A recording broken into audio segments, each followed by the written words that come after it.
महादेव, हर हर महादेव, हर हर महादेव। से शुरू करते हैं हम अपनी यात्रा सीतापुर से, क्योंकि गाड़ियों का जाम बहुत ज़्यादा है तो हम यहाँ से पैदल चलेंगे। सभी लोग चल के जा रहे हैं, आपको दिखाऊंगा मैं सोनप्रयाग तक। वहाँ से वहाँ की लोकल गाड़ियाँ करेंगे और हम लोग जाएंगे गौरीकुंड।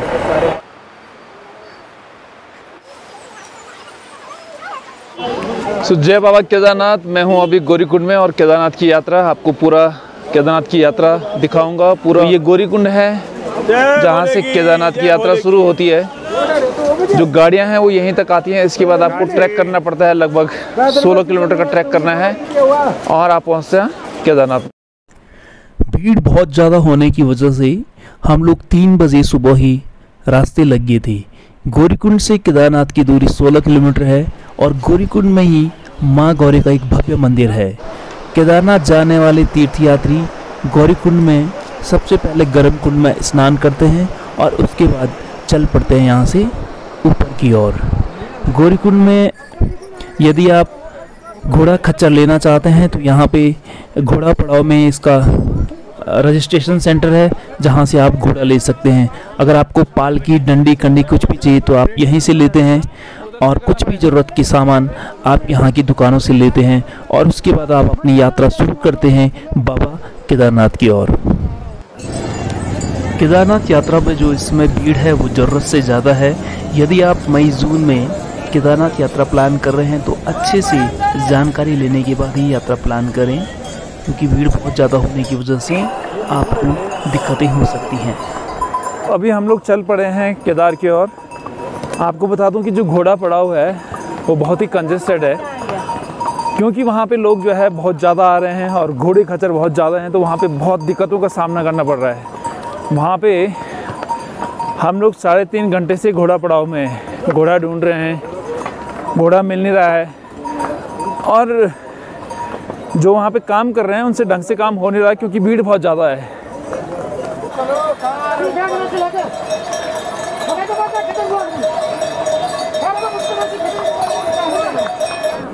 तो अभी तक हम गौरीकुंड से 2 किलोमीटर चले हैं और जैसे जैसे हम आगे बढ़ते रहेंगे जो दृश्य हैं वो और मनमोहक होते रहेंगे। एकदम घना जंगल और पीछे ऊपर यहाँ से सबसे पहले हिमालय दिखता है। हिमालय का जो पहला व्यू है गौरीकुंड के बाद वो यहीं से आता है। यात्रा की अच्छी बात यह है कि आपको हर कदम पे खाने पीने की दुकानें मिलेंगी। तो अभी हम रामबाड़ा पहुँचने वाले हैं और आप देख सकते हैं कि ये जो रास्ता था ये पुराने वाला रास्ता था। तो अभी यहाँ पे एक जगह चाय पी रहा हूँ। भाई जी कितने की चाय? 20 रुपये की है। तो रामबाड़ा के पास पहुँचने वाला हूँ। लगभग 7 किलोमीटर का जो ट्रैक है हमने कर दिया है और 20 रुपये की चाय ठीक ही है यार, कोई ज़्यादा नहीं है। एक बिस्किट भी दे दो यार भैया कुछ खाने के लिए।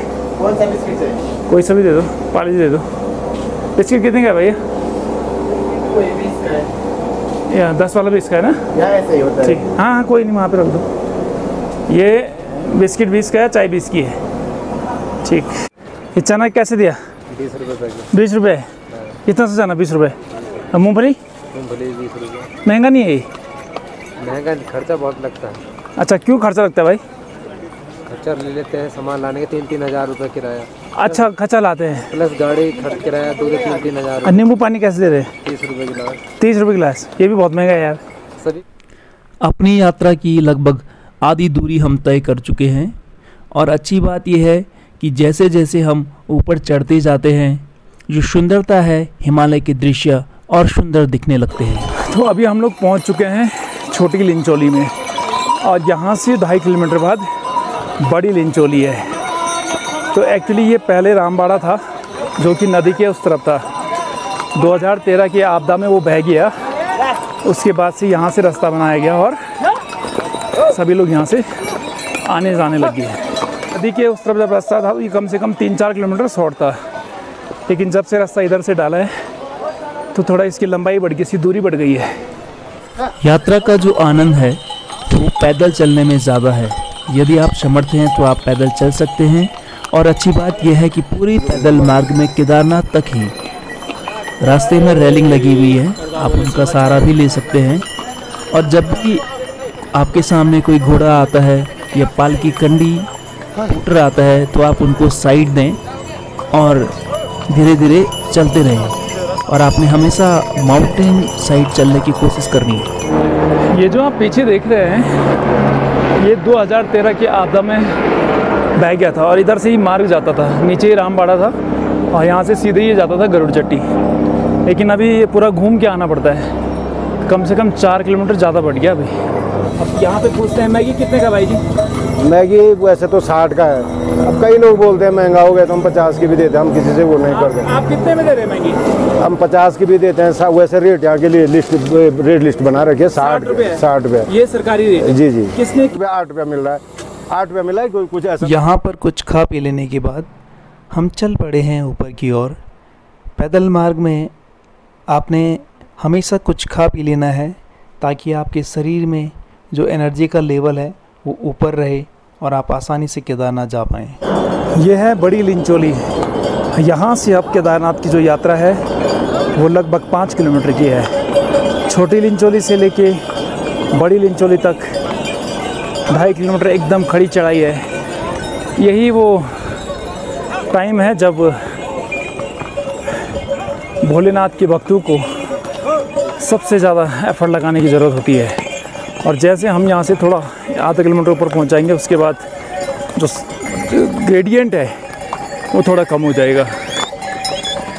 और इस समय ये बहुत ही खूबसूरत दृश्य आपके स्क्रीन पे केदारनाथ हिमालय का, उसके ठीक बगल में केदारनाथ डोम। यहाँ से अब केदारनाथ की दूरी 3 किलोमीटर है। और अच्छी बात यह है इस बार की स्नोफॉल बहुत जम के हुआ है और रास्ते में आपको बीच बीच में ये स्नो देखा जा सकता है। जब यहाँ पे कपाट खुले थे उस टाइम पे ये स्नो साफ किया गया मशीन से और आदमियों के द्वारा, और तभी जो है मंदिर जाने तक का मार्ग खुल पाया। तो ये बड़ा सा ग्लेशियर आप देख सकते हैं बीच रास्ते में। इन पहाड़ियों को देखकर यूँ लगता है इस समय कि बाबा भोलेनाथ के भक्तों का सैलाब केदारनाथ में उमड़ पड़ा है और सभी लोग जो है मंदिर की ओर जा रहे हैं। खूबसूरत पहाड़ियों का ये दृश्य। पहुंच चुके हैं केदारनाथ बेस कैंप में और यहीं पे घोड़ा पड़ाव भी है। आपके घोड़ा, कंडी, डंडी, पालकी आप जो भी लेते हैं वो यहीं तक आता है। इसके बाद आपको यहाँ से पैदल चलना पड़ता है मंदिर तक। और यहाँ से जो हिमालय का दृश्य है वो बहुत ही सुंदर है।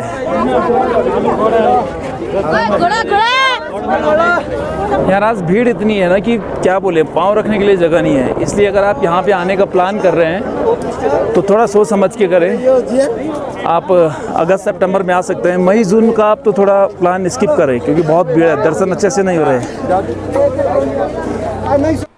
मंदिर की दूरी यहाँ से मात्र 1 किलोमीटर है और यहाँ से सभी लोगों को ऐसा प्रतीत होता है कि वो स्वर्ग की ओर जा रहे हैं। जो दृश्य है हिमालय के वो और भी ज़्यादा खूबसूरत होते जाते हैं। यहाँ से मंदिर का आधा ऊपरी हिस्सा पहली बार नज़र आता है और जैसे ही मंदिर आपको नज़र आता है तो जो आपका उत्साह है वो दुगना हो जाता है और साथ साथ में जो आपकी थकान है वो भी मिट जाती है। आप मंदिर के दर्शन करते हैं। हर हर महादेव, हर हर। मंदिर के 1 किलोमीटर पीछे से ही लंबी लाइन यहाँ पे देखी जा सकती है।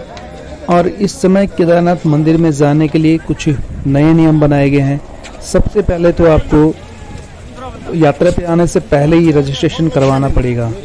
उसके बावजूद जब आप यहाँ पर पहुँचते हैं तो यहाँ पे आपको दिए जाएंगे एक बैंड, वो मैं आपको बताता हूँ। बिना उसके आप अंदर नहीं जा सकते हैं। तो इस समय हम मंदिर परिसर से थोड़ी दूरी पे है। तो आज से यहाँ पे पुलिस ने एक व्यवस्था करी है कि अंदर दर्शन के लिए वही जाएगा जिसके हाथ में बैन होगा। भाई साहब एक बार दिखाना जरा ये बैन। ये इस टाइप के बैन मिलेंगे आपके रिस्ट में, ये लगेगा।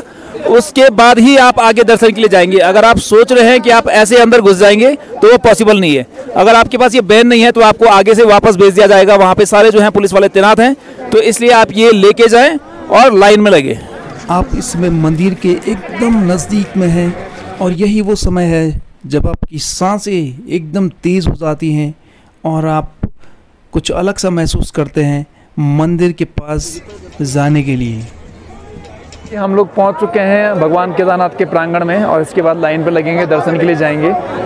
और लेकिन जो इस समय भीड़ है वो बहुत ज़्यादा है, ज़रूरत से ज़्यादा भीड़ है यहाँ पे। लोगों को सुबह 2 बजे से लोग उठे हुए हैं, चले हुए हैं और अभी तक दर्शन नहीं मिले हैं। खूबसूरत मंदिर देख रहे हैं भगवान शंकर का, भगवान केदारनाथ का। इसी के अंदर शिवलिंग है। एक्चुअली वो जो ऐसा बोला जाता है कि भगवान शंकर ने पांडवों को यहाँ पे भैंसे के रूप में दर्शन दिए थे और तब से यहाँ पे वो इनके ज्योतिर्लिंग के रूप में उनकी पूजा होती है। और द्वादश ज्योतिर्लिंग में से एक, उत्तर भारत के सर्वश्रेष्ठ मंदिरों में से एक, उत्तर भारत ही क्यों पूरे भारत के सर्वश्रेष्ठ मंदिरों में से एक केदारनाथ का मंदिर अनुपम और अद्वितीय है। हिमालय की गोद में बसा हुआ यह मंदिर 11,500 फीट की ऊंचाई पर विराजमान है।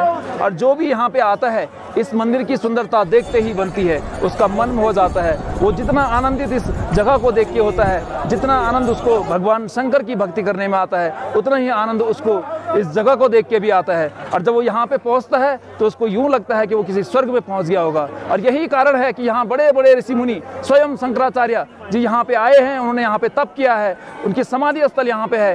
पांडव यहाँ पे आए थे अपने मोक्ष को लेने के लिए। बड़े बड़े राजे महाराजे, विदुषी और ऋषि मुनियों की ये भूमि किसी स्वर्ग से कम नहीं है। बहुत बहुत धन्यवाद।